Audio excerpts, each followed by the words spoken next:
Un sábado entró Jesús en casa de uno de los principales fariseos para comer, y ellos le estaban espiando. Jesús encontró delante un hombre enfermo de hidropesía y, dirigiéndose a los letrados y fariseos, preguntó: ¿es lícito curar los sábados o no? Ellos se quedaron callados. Jesús, tocando al enfermo, lo curó y lo despidió. Y a ellos les dijo: si a uno de vosotros se le cae al pozo el burro o el buey, ¿no lo saca enseguida aunque sea sábado? Y se quedaron sin respuesta. Palabra del Señor. Gloria a ti, Señor Jesús. Es conocido, y se insiste mucho en ello, que Jesús iba a la casa de los pecadores públicos, por ejemplo, a casa de Zaqueo, el publicano de Mateo. Se insiste en ello porque era muy llamativo y le creaba muchos problemas al Señor. Pero no iba solo a casa de esos pecadores. Aquí vemos que entraba en casa de uno de los principales fariseos, dice el texto. Y no fue el único caso. ¿Cuál fue la diferencia, al menos en esta situación, y cuando iba a casa de Zaqueo, de Mateo, de los publicanos, de los pecadores? La diferencia estaba en que esta gente, este principal fariseo, le espiaba, él o sus amigos, y que consideraban un honor para Jesús ser invitado por ellos. Mientras que Mateo o Zaqueo consideraban un honor para ellos tener como invitado a Jesús. Es una diferencia esencial. Para los fariseos, Jesús era alguien inferior, al que miraban con curiosidad, en el mejor de los casos, y que querían tratar casi como una atracción de feria. Era famoso, hacía milagros, pero no era de la casta. No tenía suficiente pedigrí. No tenía apellido. Es decir, era un Galileo sin importancia. Pero como hacía cosas interesantes y la gente le seguía, le invitaban para espiarle, para observarle. Incluso, si era posible, para encontrar, en medio de la libertad que da el vino a la lengua, para encontrar algo con lo cual atacarle. Los otros, en cambio, no era así. Sabían que Jesús era un hombre famoso y bueno, y consideraban un gran honor, porque sabían además el riesgo que estaba corriendo Jesús al entrar en su casa. Y ahora planteémonos esto en nuestra vida real. ¿Qué sentimos cuando vamos a misa? ¿Qué sentimos cuando comulgamos? Cuando vamos a misa y vemos que la inmensa mayoría no va, de los católicos practicantes ya somos poquísimos, en algunos sitios realmente insignificante el número.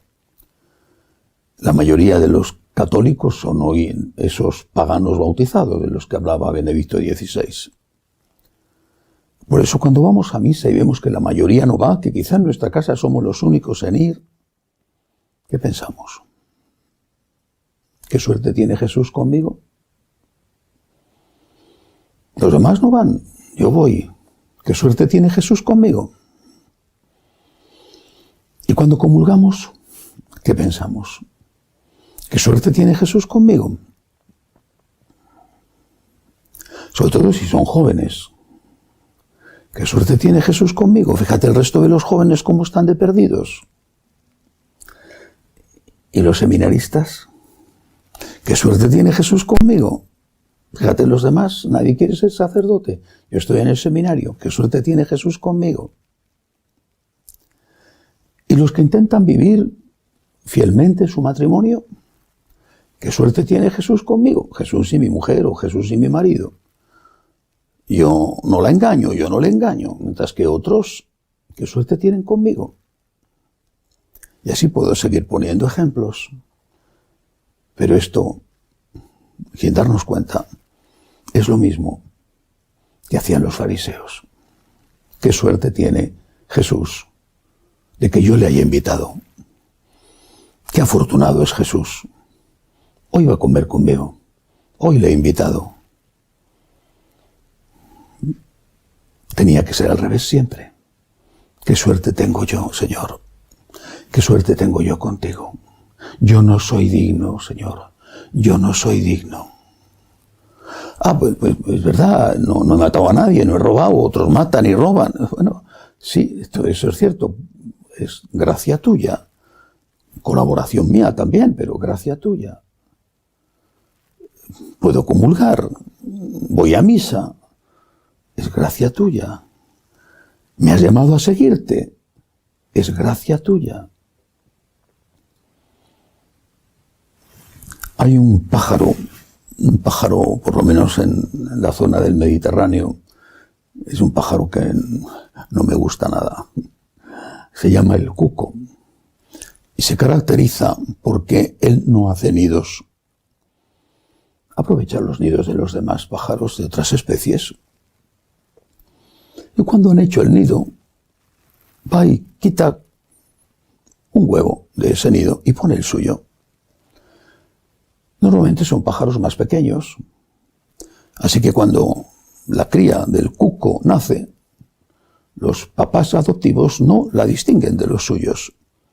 Pero la cría del cuco empieza a tirar a los otros pollitos del nido para quedarse solo y acaparar todo el alimento. Esa es la soberbia. La soberbia es como el pájaro cuco. Se alimenta de buenas obras. Voy a misa. ¿Qué suerte tiene Jesús conmigo? Soberbia. Cumplo con mi obligación. ¿Qué suerte tiene Jesús conmigo? Soberbia. Estoy preparándome para el sacerdocio. O soy un buen novio, o soy un buen esposo. ¿Qué suerte tiene Jesús conmigo? Soberbia. La soberbia se alimenta de las buenas obras. Y aquellos fariseos, no hay que olvidarlo, era gente muy cumplidora de la ley. Era gente que de verdad quería seguir al Señor a su manera, pero tenían el problema de la soberbia. Debemos de tener cuidado de esto, más que de cualquier otra cosa, porque la soberbia es el primer pecado. Es la raíz del pecado original. Es el pecado de Satanás. Y se alimenta de las buenas obras. Cada vez que hagamos algo bueno, tenemos que decir, qué suerte tengo de que he podido hacer el bien con la gracia de Dios. No es Jesús el afortunado, soy yo el afortunado por poder estar con Jesús. Que así sea.